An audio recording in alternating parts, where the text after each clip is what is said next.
இருக்கிறதுலேயே சுலபம் நடிப்புன்னு நான் சொல்லலாம். ஏன்னா நான் ஒரு படம் முடிச்சிருக்கேன், அந்த திமிரில் சொல்லலாம். அதாவது கடவுள்கிட்ட போய் ஒருத்தன் கேட்டான், கடவுளே எனக்கு ஒரு வரம் வேணும். என்ன வரண்டா வேணும்? எல்லாருக்கும் நல்லவன்னு சொல்லி நான் பேர் வாங்கணும். விட்டாரு ஒரு ஆடுற கடவுள். என்னடா எனக்கே அந்த பேர் கிடைக்கல, உனக்கு எப்படி கிடைக்கல?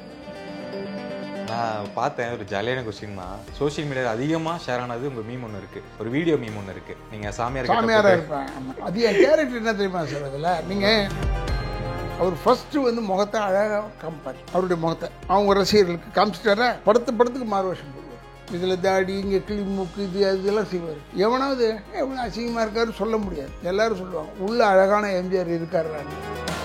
மேன் வித் மாஸ்க்குன்னு என் பேர், எனக்கு ஒரு பேர் இருந்தது. பட் என்னை விட கமல் சார் கமல்ஹாசன் ரொம்ப மேக்கப் கான்சென்ட்ரேட் பண்ணுவார். எங்கேயோ கரெக்ஷன் பண்ணுவார் தெரியாதுங்க. டக்குன்னு கண்டுபிடிச்சி பார்த்துட்டு சொல்ல முடியாது.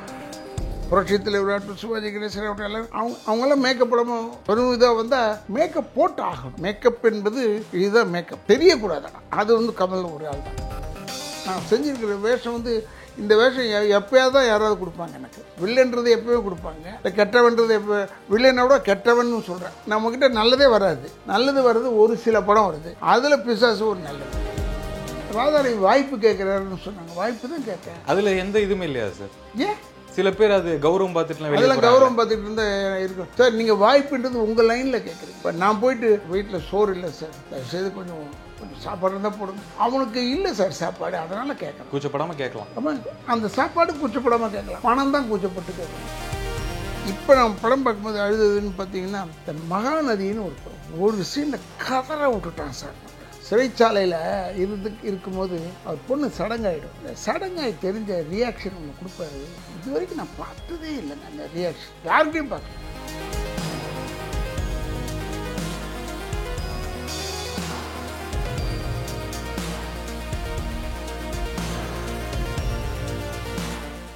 வசந்த மாளிகை மாதிரி ஒரு பெரிய பணக்காரன் அவர் குடிப்பார். குடியை நிறுத்திட்டு இருந்த பொண்ணுக்காக, லவருக்காக. அவருக்கு எல்லாம் தெரியும். கிராமட்டிக்கலாகவும் பேசுவார், ஹிஸ்டாரிக்கலாகவும் பேசுவார், இஷ்ட பாஷையிலையும் பேசுவார். அதனால் அவருக்கு எல்லாம் தெரிஞ்சதுனால அவர் இந்த மாளிகையை நான் உனக்காக கட்டினேன்னு ஏதோ ஒரு டைலாக் நல்லா பேசுவார். அப்போ சொல்லும்போது அந்த ஸ்டைலாக சொல்கிறதாங்க அழகு. புதிய பறவை பார்த்துருப்பீங்க. புதிய பறவையில் கிளப்பில் உட்காந்துக்கிட்டு பார்த்த ஞாபகம் இல்லையோ சகோதரமாக பாடுவாங்க. சிங்கப்பூரில் எடுக்கிற மாதிரி கதை, சிங்கப்பூர் மலேசியாவில் எடுக்கிற மாதிரி படம் அந்த கதை. அதில் சிகரெட் அப்படி பிடிச்சி அப்படி சிகரெட் எடுக்கிறது அப்படி எடுப்பார். இதெல்லாம் யாருமே எடுக்க முடியாதுங்க. அவர் செஞ்சால் ஸ்டைலாக இருக்கும். அப்படியே பார்த்துக்கிட்டே இருக்கலாம் அவர் செய்கிறத. அந்த புகை விடுறது, இதுக்காக உருண்டையெல்லாம் விட மாட்டார். அது புகை சும்மா விடுவார். நீங்கள் இப்போ நான் சிவாஜி அப்பாவுடைய ரசிகன்றது இருக்கட்டும், எம்ஜிஆர் எனக்கு பிடிக்கும்ன்றது இருக்கட்டும், ஜெமினி சார் ரொம்ப பிடிக்கும். ஏன்னா அவர் ரொம்ப சிம்பிளாக செய்வார் ஒவ்வொரு படத்துலையும். அவர் படம் பூரா ஹெவியாக இருக்கும் கதை. இது அவர் எந்த படம் எடுத்தாலும் சரி, சுமைதாங்க எடுங்க, அதுலேயும் சரி. அவர் எதுலேயுமே கல்யாண பரிசெல்லாம் உட்காந்து பார்க்க முடியாதுங்க. கன்றாவியான படமாக இருக்கும். ஸ்டார்டிங் நல்லா இருக்கும். அதே கல்யாண பரிசை தான் நாங்கள் தெய்வ பிறவின்னு எடுத்தோம் தமிழில். ஹிந்தியில் தோஃபான் வந்தது. இந்த படம்லாம் கல்யாண பரிசுலேருந்து எடுத்தது தான். அக்கத்தங்கச்சி 2 பேர், ஒருத்தர் லவ் பண்ணுவாங்க, ஒருத்தர் விட்டு கொடுப்பாங்க. அது மாதிரி அது பேஸை தான். அதனால் எனக்கு சிவாஜி படம்லாம் பார்த்தா ரொம்ப இன்வால்வ்டாக இருப்பேன். எனக்கு ஏன் புரட்சி தலைவர் படம் பிடிக்கும்னா, தி பெஸ்ட் என்டர்டெய்னருங்க உலகத்தில். கமர்ஷியல் படங்கள் அவர் ஃபஸ்ட்டு முகத்தை அழகாக காமிப்பார். அவருடைய முகத்தை ஆடியன்ஸுக்கு, அவங்க ரசிகர்களுக்கு காமிச்சிட்டாரா, மாறுவேஷம் போடணும்னு வச்சுக்குவார். படத்துக்கு மாறுவேஷம் போடுவார். இதில் தாடி, இங்கே கிளி மூக்கு, இது அதெல்லாம் செய்வார். எவனாவது எவ்வளோ அசிங்கமாக இருக்காரு சொல்ல முடியாது. எல்லோரும் சொல்லுவாங்க உள்ள அழகான எம்ஜிஆர் இருக்காரான்னு. இது இது இது தெரிஞ்சு செஞ்சார் அவர். நடிகர் திலகம் அப்படி இல்லை, ஒரிஜினலாகவே அவர் நிறைய மேக்கப் கெட்டப்பு எல்லாமே நிறைய பண்ணுவோம். சார், நானும் நோட் பண்ண விஷயம், உங்களுடைய படங்கள் எல்லாமே பார்த்தா எல்லா படத்துலையும் ஒரு கெட்டப்பில் தான் இருப்பீங்க. நார்மலாக ராதா ரவி சாரை பார்க்கறது கொஞ்சம் கஷ்டம்தான் உங்கள் லுக்கில் பார்க்குறது. அந்த கெட்டப்லாம் நீங்கள் சூஸ் பண்ணுறீங்களா, இல்லை டேரக்டர்ஸில் நீங்கள் கேட்குறீங்களா? இல்லை, சில டைமில் டேரக்டர் சொல்கிறதும் இருக்குது. சில டைமில் நான் இப்போ இந்த விக்கு வேணாம்னு சொல்கிறது அந்த தொழிலாளி இப்போ எங்கே சார் போவான்? இப்போ என்கிட்ட சொல்கிறது, நீங்கள் வந்து இளமையானவர்னு சொன்னாங்கன்னா விக்குக்கு தான் போய் ஆகணும். இந்த முடியல என்னால் முடியாது.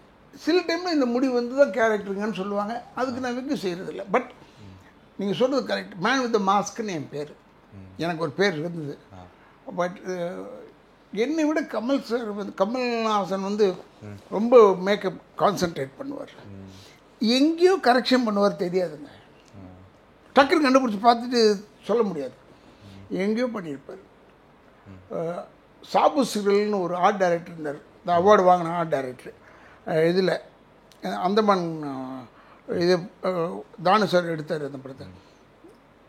அந்த படத்தில் அந்த அந்தமான் செட்டு போட்டிருந்தார் அவர். சாபு சிரல் அவர் வந்து என்கிட்ட சொன்னார், லேசா படத்துக்கு அவர் தான் ஆர்ட் டைரக்டர். குன்னூர் ஸ்டேஷனில் ஷூட்டிங். நான் கேட்டேன் சாபு சிரலை, எனக்கு ரொம்ப நாளாக ஒரு சின்ன சந்தேகம் மனசுக்குள்ளே இருக்குது, தெரிஞ்சுக்கணும்னு கேட்குறேன். சொல்லுங்கள் ரவின்னு சொன்னார். இது ரயில்வே ஸ்டேஷன், இது இருக்கிறபடி அப்படியே தான் இருக்க போகுது. இதில் நீங்கள் ஒன்றும் கைட்ட போகிறதில்ல. என்ன உங்கள் ஆர்ட் டைரக்டர் வேலை இருக்குது, எதுக்கு நீங்கள் வரீங்கன்னு கேட்டேன்.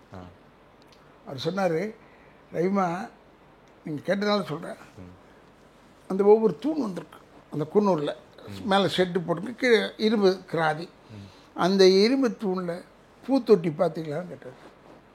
அப்போ தாங்க பார்க்குறேன், 2 பூத்தொட்டி வச்சுருக்காங்க.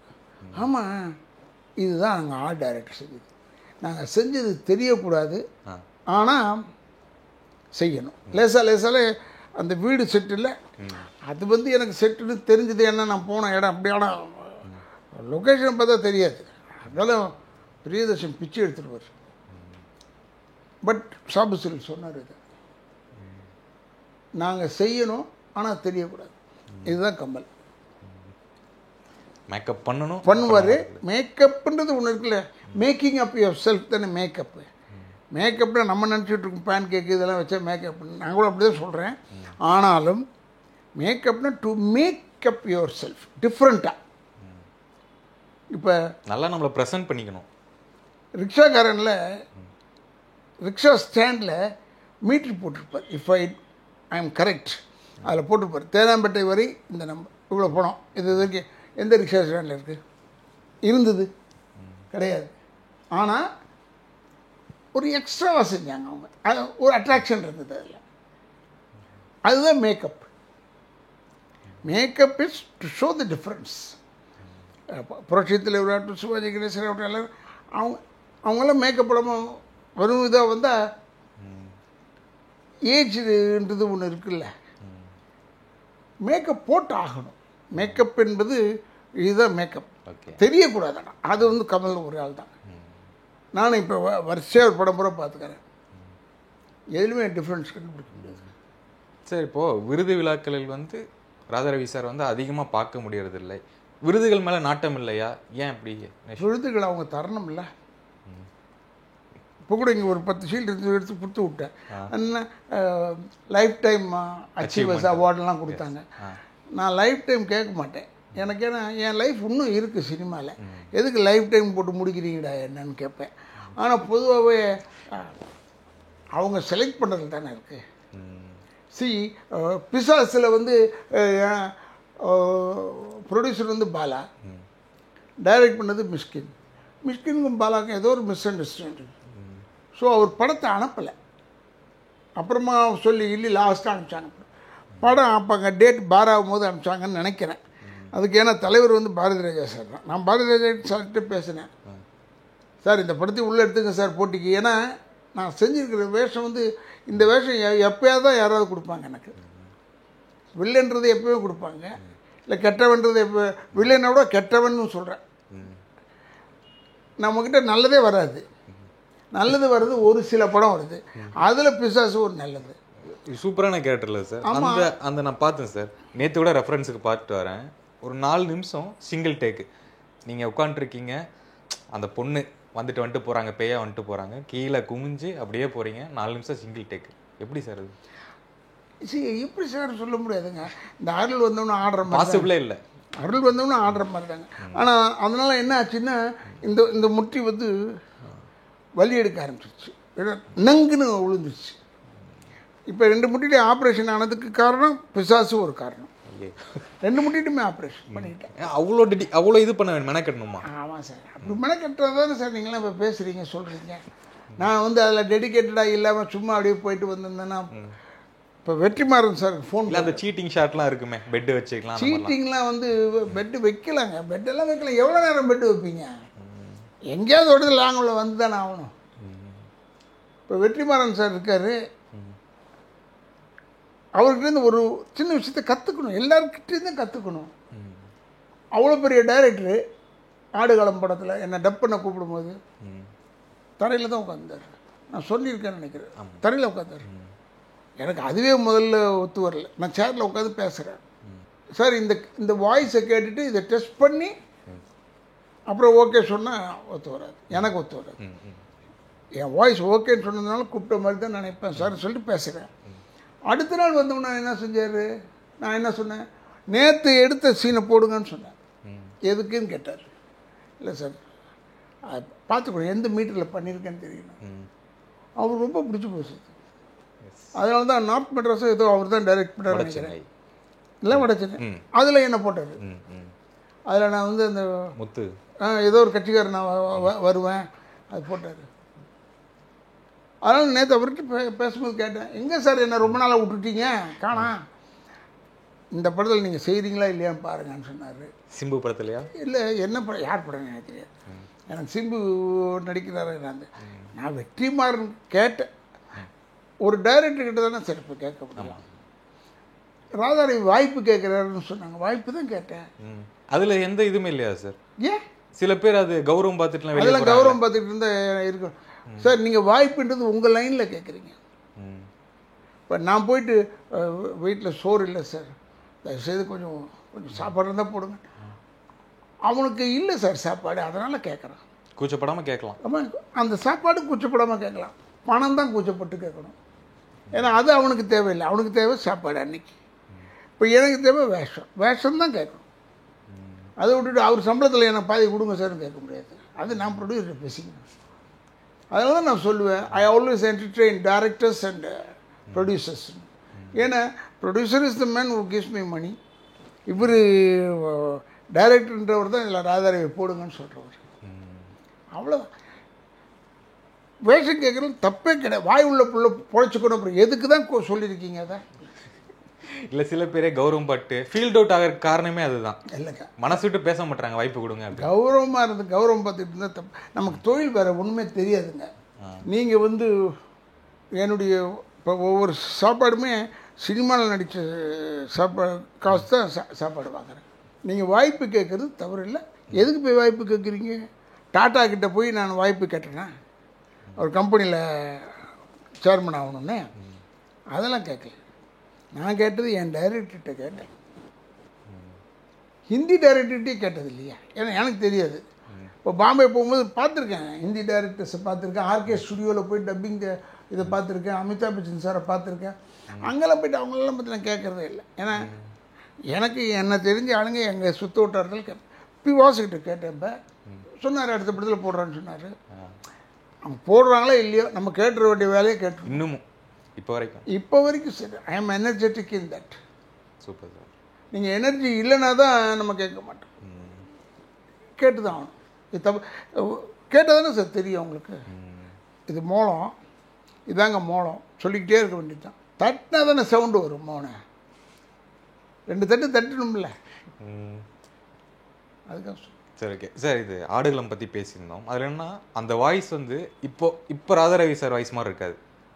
அந்த பயலுக்கும் எனக்கு எந்த சம்மந்தம், அது ஒரு ராவா பேஸில் பேசிங்க. அது எனக்காக சின்னதாக ஒரு கிளிப். கரெக்டுங்க, தப்பாக எடுத்துக்காதீங்க. இது வந்து டெண்டுல்கரை கிரிக்கெட் ஆட சொல்ல முடியுமா? சாரி சார், இல்லை ஆட சொல்ல முடியுமான்னு கேட்குறேன். முடியாது. ஏன்? இல்லை, எனக்கு பிடிச்ச வாய்ஸ். அதுக்குன்னு ஒரு கிரவுண்டு வேணும், அதில் தான் அவங்க காமிக்க முடியும். இப்போ நீங்கள் கேட்டிங்கன்னா இல்லை, எனக்கு உண்மையிலே ஞாபகம் இல்லை. இப்படி சொல்லும்போது புதுசாக இருக்குது, அந்த வாய்ஸில் பேசுங்கன்னு. அடடா தெரிஞ்சது, அதை ஞாபகம் பண்ணியிருக்கலாம். சரி, ஓகே சார். இப்போ நம்ம ஒரு சில படங்கள் பார்ப்போம், என்டர்டெயின் ஆகும். ஒரு சில படங்கள் சோசியல் மெசேஜ் இருக்கும். சில படங்கள் பார்க்கும்போது ஒரு ஃபீல் கிடைக்கும், என்ன மாதிரி படம் அப்படின்னு ஒரு நம்ம எமோஷ்னலாக ஃபீல் பண்ணுவோம் மனசார. ஓகே, சூப்பரான படம். நீங்கள் பார்த்து வியந்த ஒரு படம்?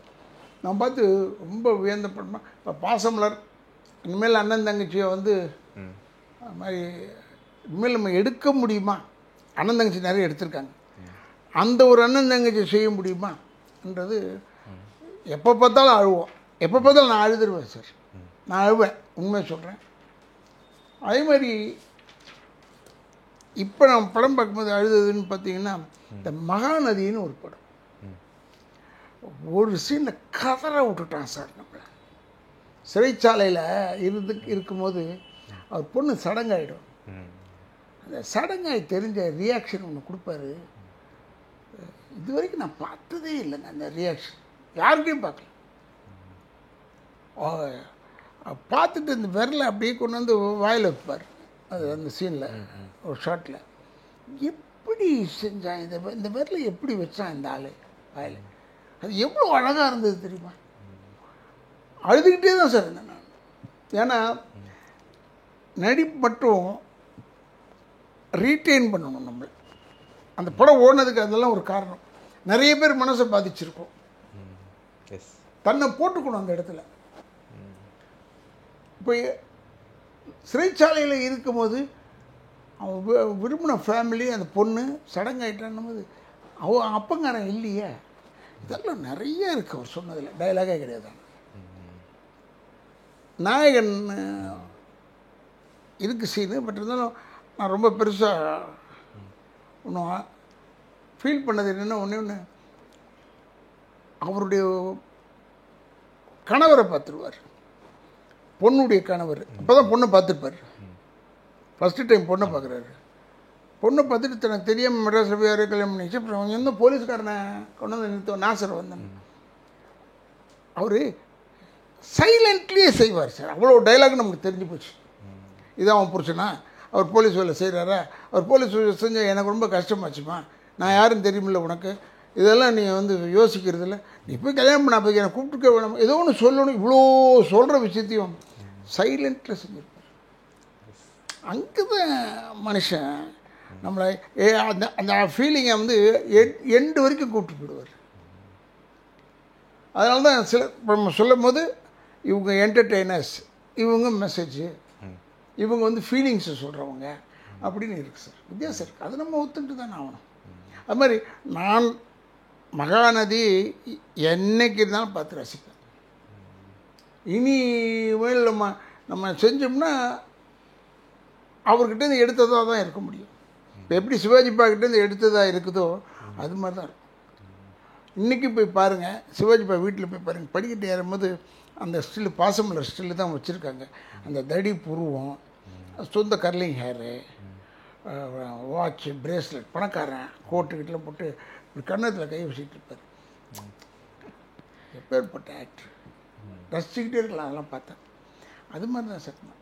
சார் இப்போது நீங்கள் P. Vasu sir, K S. Ravikumar sir, Suresh Krishna, ஒரு லெஜெண்டரி டைரக்டர்ஸ் கூட ஒர்க் பண்ணியிருக்கீங்க. இப்போ ரீசெண்டாக பார்க்கும்போது யங் டைரக்டர்ஸ் கூடயும் ட்ராவல் பண்ணுறீங்க.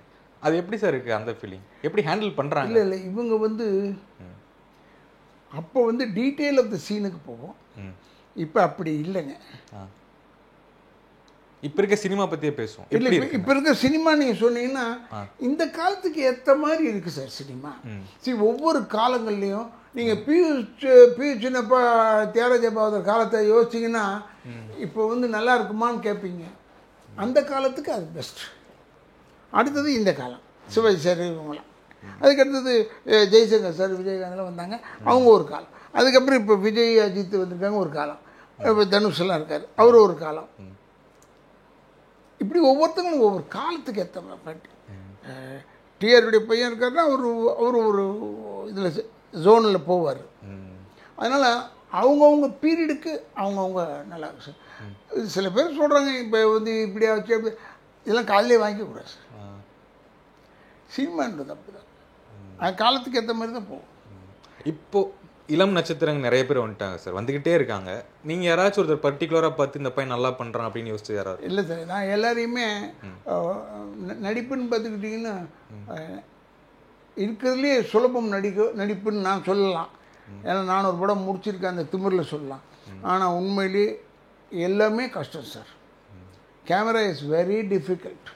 கேமராக்கு லைட்டிங் பண்ணுறது ரொம்ப டிஃபிகல்ட். அந்த லைட்மேன் இருக்காங்களே அவங்கள நம்ம நினைக்கிறோம், அவங்க வெறும் லைட்டை தூக்கிட்டு வராங்க வைக்கிறதுக்கு. சொன்னால் செய்வாங்க. எதிர்காலத்தில் அவங்க தான் கேமராமேன் ஆவாங்க. ஏன் தெரியுமா? லைட்மேனாக இருந்தாலே பாதி புரிஞ்சிடும் கேமரா பற்றி. இப்போ கேமரா அசிஸ்டண்ட் இருக்காங்க, நாளைக்கெல்லாம் கேமராமேன் சார் அவங்க. அதனால் எந்த இதையுமே நீங்கள் வந்து அண்டர் எஸ்டிமேட் பண்ண முடியாது. எல்லாத்துக்கும் ஈக்குவலாக இருக்குது. கார் டிரைவிங்லேருந்து சொல்கிறேன். லாஸ்ட்டாக படுக்கிறது டிரைவரு, ஃபஸ்ட்டு எழுந்திருக்கிறது டிரைவர். அதுக்கு அடுத்து யாருன்னா ப்ரொடக்ஷன் மேனேஜர்ஸ் தான். அவங்க இல்லைன்னா படமே ஒரு ரிலீஸ் ஆகுது. அவங்க முடிச்சு போட்டு நம்ம இது பண்ணி அது பண்ணி இது பண்ணி பெரிய பெரிய படம்லாம் பண்ணுறாங்களே. ரஜினி சார் படம் பண்ணும்போது எங்கள் பேக்கரி பக்கத்தில் தான் பண்ணாங்க, ஆனைக்கட்டியில். அப்போ சொன்னாங்க, என் மருமக சொன்னாங்க, ஏகப்பட்ட கார். Jailer 2 sir? ஜெயிலர் 2 ஏகப்பட்ட காரு. அது எதுக்குன்னா ரஜினி சார் படம் இல்லை, அப்புறம் ஆளுக்கு ஒரு கார் தருவாங்க. முதல்ல ஏன் அப்படி கார் தான் வரும். அவ்வளோ பரபரப்பு இருக்குன்னா இதெல்லாம் யார் பண்ணுறாங்கன்னா இந்த ப்ரொடக்ஷன் மேனேஜர்ஸ். ப்ரொடக்ஷன் மேனேஜர் அவ்வளோ வீக்கு. அதனால தான் அன்றைக்கி அந்த யூனியனில் பேசும்போது சொன்னேன் நான், படம் ரிலீஸ் ஆகுது, ப்ரொடியூசர் பணம் கொடுக்குறாரு, ரிலீஸ் ஆகுது ஒத்துக்கிறேன், டைரக்டர் டைரக்ட் பண்ணுறாரு ஒத்துக்கிறேன். ஆனால் எல்லாருக்கும் அவர் நல்லவராக இருக்கிறது ப்ரொடக்ஷன் மேனேஜர். எல்லாருக்கிட்டையும் திட்டு வாங்குவாங்க. நம்ம எங்கேயுமே பேசாத விஷயம் ப்ரொடக்ஷன் மேனேஜர்ஸ் பற்றி. ஆமாங்க, யாரும் பெருசாக பேச மாட்டாங்க. இல்லைங்க, பேசவே மாட்டாங்க. ஆக்சுவலாக டைரக்டர் ப்ரொடியூசர் 2 பேரும் சேர்ந்து எடுக்கிறது இல்லை. Production managers must be there. Art director is very important. Budget கொடுக்குறதா இருந்தால் ஆர்ட் டைரக்டர்கிட்ட கதை சொல்லி அவங்க தான் சொல்லுவான், இந்த சீனில் சந்தை போடுறோம், சந்தைக்கு இவ்வளோ ஆகும், இது ஒரு கோர்ட்டு சொல்கிறோம், அதுக்கு இவ்வளோ ஆகும்னு சொல்கிறவன். அதனால் ஒரு 3-4 பேர் இருக்காங்க மெயின் ஸ்ட்ரீமில் இருப்பாங்க, அவங்கள பற்றி நம்ம பேசுறது இல்லை. Production managers very difficult job. அதாவது கடவுள்கிட்ட போய் ஒருத்தன் கேட்டான், கடவுள் எனக்கு ஒரு வரம் வேணும்னு. என்ன வரண்டா வேணும்? எல்லாருக்கும் நல்லவன்னு சொல்லி நான் பேர் வாங்கணும். விட்டார் ஒரு 6 கடவுள். என்னடா எனக்கே அந்த பேர் கிடைக்கல, உனக்கு எப்படி கிடைக்காது? புரியுதா உங்களுக்கு? அந்த மாதிரி கடவுளை சொல்லும் போது கூட இந்த ப்ரொடக்ஷன் மேனேஜர்ஸ்க்கு எவ்வளோ கஷ்டம் இருக்கும். சார் ஒரு கேள்வி கேட்கணும், திட்டிடாதீங்க. ராதா ரவி சார் வந்து எம்ஆர் ராதா சார் வந்து ஒரு நாத்திகன், அந்த விஷயங்கள்லாம் பேசியிருக்காரு. ராதா ரவி சார் பார்க்கும்போது அப்படியே கொஞ்சம் வேற டிரான்ஸ்ஃபர்மேஷனாக இருக்காரு. இல்லைங்க, யூ ஆர் புட்டிங் வேர்ட்ஸ். எப்படின்னா டிரான்ஸ்ஃபர்மேஷன் ஆஸ் இட் இஸ். நீங்கள் பார்த்தீங்கன்னா அவர் வந்து கடவுள் இல்லைன்னு சொன்னவர், as it is Radha Ravi பார்த்தா கடவுள் கும்பிட்றவருன்ற எடுத்துக்கொண்டு அவ்வளோதான். It is as simple. மக்கள் பார்க்கும்போது சார் அந்த கருத்துலாம் சார், நீங்கள் வந்து நீங்கள் வாழ்கிறது வீட்டில் போத்திக்கிட்டு படுக்கிறீங்களே, அது வந்து மக்களுக்காக போத்திக்கிட்டு படுக்கல, யாராவது பார்த்துருவாங்கல்ல, எனக்கு குளிர்றது போத்திக்கிறோம் இல்லையா? இப்போ போய் டிஃபன் சாப்பிட போகிறோம், எல்லோரும் பார்ப்பாங்க டிஃபன், எனக்கு பசிக்குது, நான் சாப்பிடணும், அதுக்கு தான். அவ்வளோதான். இதை நீங்கள் வந்து இது எல்லாருமே ரொம்ப ஒரு இன்டெலிஜென்ட் கொஸ்டினாக கேட்டுட்டோன்னு நினச்சி என்னை கேட்டிருக்காங்க. எல்லாருக்கும் நான் பதில் சொல்லியிருக்கேன். ஒரே பதில் தான் சொல்லுவேன், இட் இஸ் மை விஷ்.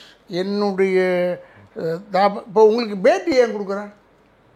என்ன சார், அவங்க வராங்க பேட்டி வாங்குறதுக்கு, இவங்க வராங்கன்னு சொல்கிறீங்க, நீங்கள் எங்களுக்கு கொடுத்தீங்கன்னா I like you, I am doing that.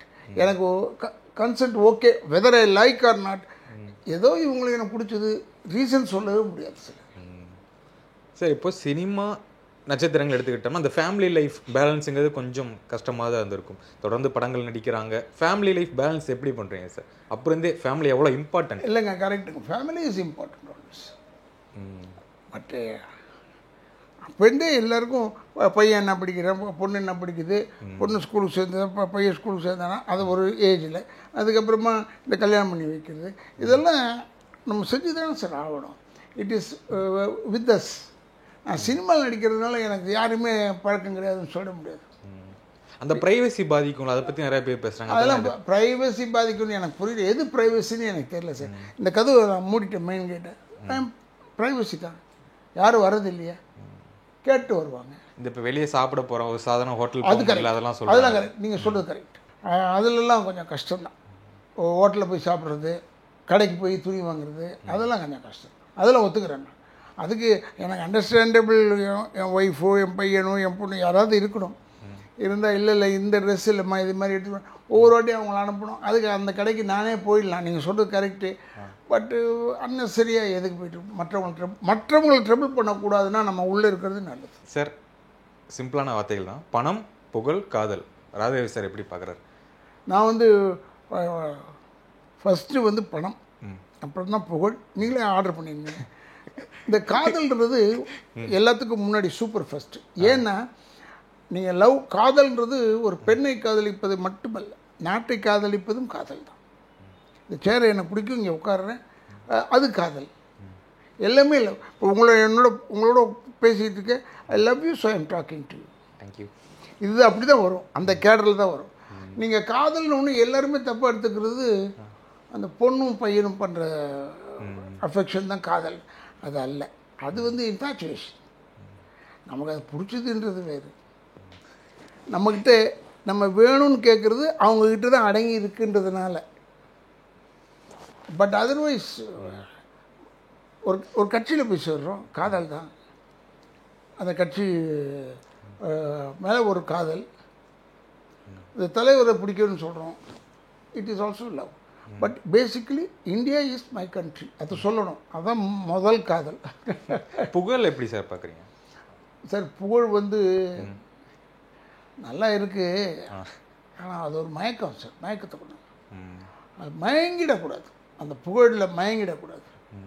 ஏன்னா மயங்கிட்டோம் நீங்கள் நல்ல வாழ்க்கையை வாழ முடியாது.